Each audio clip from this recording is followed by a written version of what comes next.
Lisa. I want to do an elegant, unique card, but I'm kind of running low on time. So I've pulled out some of Gelatos. I haven't used these in a long time, and I'm going to put these on a black cardstock. I have some this is some trim that looks like little rhinestone kind of things. I might put a little bit of that across there. I haven't decided. I want to put some flowers on top. I want the color to be in the background, and I think I want to do some iridescent medium and then just do a simple like happy birthday greeting.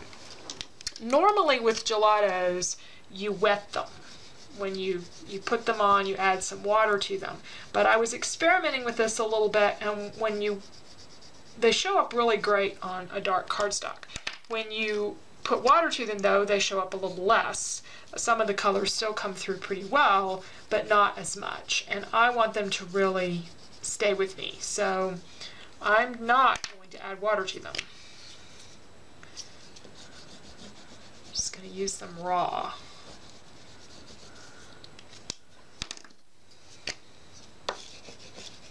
This card is from my mom, and she's not normally a pastel person. She loves black, and these pastels are what really show up on the black. So, and actually red does. I had red out here experimenting, and it shows up good, but now that I've started with the pastels, I think I'll stick with that.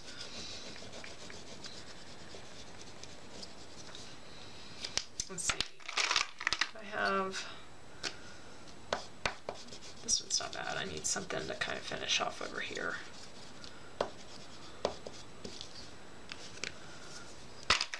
Maybe a little bit more here. Okay. Alright, so some fun colors. Now we're going to add some stenciling with iridescent medium and then see about adding some flowers to this. So my stencil choices, I have this, which I don't think is large enough. This is very large, and one of my favorite stencils, really dramatic. But it's, whatever I put over here is going to cover up a lot of the Gelatos. I could just do it maybe in the corner. That wouldn't be bad. Kind of like that. Or I could do a corner and something like this. That's kind of what I had in mind. I think I'm going to do this. I've used this one so much. It's beautiful. It's from Crafter's Workshop, and I don't remember the name of it, but it's just a gorgeous, gorgeous stencil. So let's take some iridescent medium. This is from Liquitex.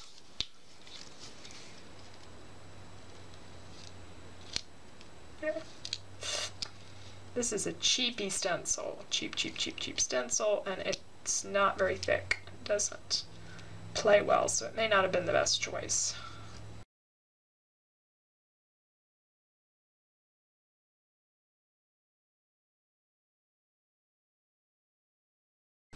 I don't mind if it globs a little bit.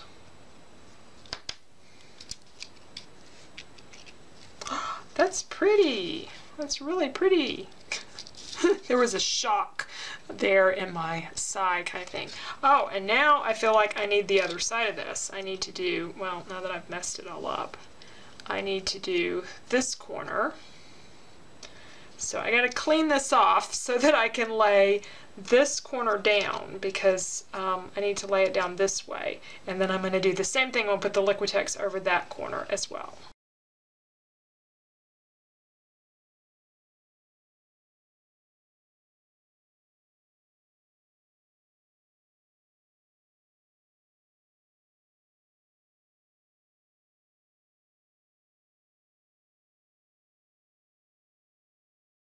For the greeting for this, I took this stamp and stamped it on vellum with Versamark ink and embossed in gold and just cut around the edge because I don't want to cover up tons of my background here. Now, what I want to do with this at this point, the iridescent medium has dried. It's actually been several days. We've been on a trip and we're back, and I really got to get this card done. So I have some pretty roses here from Wild Orchid Crafts. These mulberry roses, and I had planned to just put them on there and go, but they really are not the right color. So I'm going to try to add a little bit of gold to them. And I've got this trim. This is a fun trim that I want to add a little bit of maybe to the bottom. So I'm gonna take this off there. So I'm thinking about just doing like a row of this down there, and I've got some rhinestones and things to put on it. So I'm looking at something like this for the flowers, and then scatter the rhinestones around. I may even do some small rhinestones. Nice sparkly kind of card for my mom's birthday. So to add some color to these roses, the big thing is just having the time for this to dry.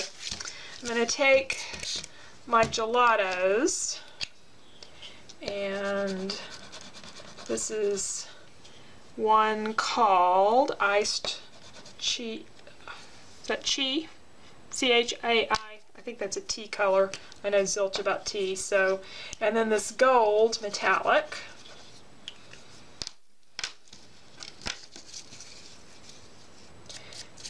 What really makes these flowers work beautifully is to coat them with a coating of iridescent medium and let that dry, and then go over it with some of the color like this, and the color will spread around, and it won't completely change the petals as much as this is. But that I really don't have time to do. If I had thought of, if I planned ahead for that part of it, I could have done that before we went off on a trip, and they would have been good and dry, and I could have added more color later. But I'm getting something that's kind of fun there. And what I want to add is a little bit of the gold to it too. And that gold is starting to add a little sparkle. I'll put a little more gold on that one.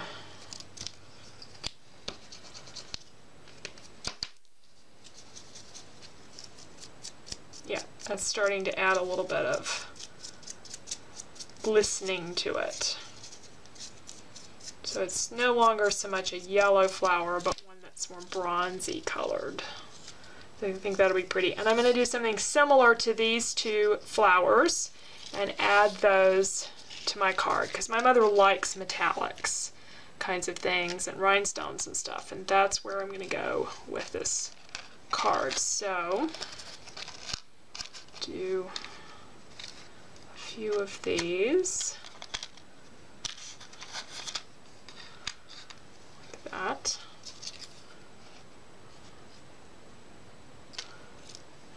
I'm wondering if I want to add maybe some of the pink and not make this all gold.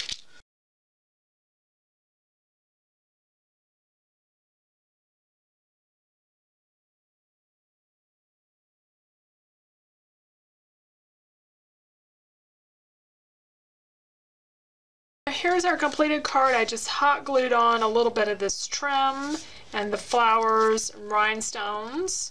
I really love that background. It looks kind of like crayons, but there's just more interesting color on the background, especially with the gold bits, and this green has a little bit of shine to them. Some of the gelatos are metallic, and the metallics are my favorite. If you were going to get gelatos and you got nothing else, get the metallics, because those are just, to me, the most versatile and beautiful things, and they're wonderful for doing flowers and stuff like this. Of course, this is a card I'm going to hand deliver, so I don't have to worry about putting that in an envelope. Thanks for joining me today. I hope you enjoyed the cards, and they're a little bit different, and have a great day. Bye.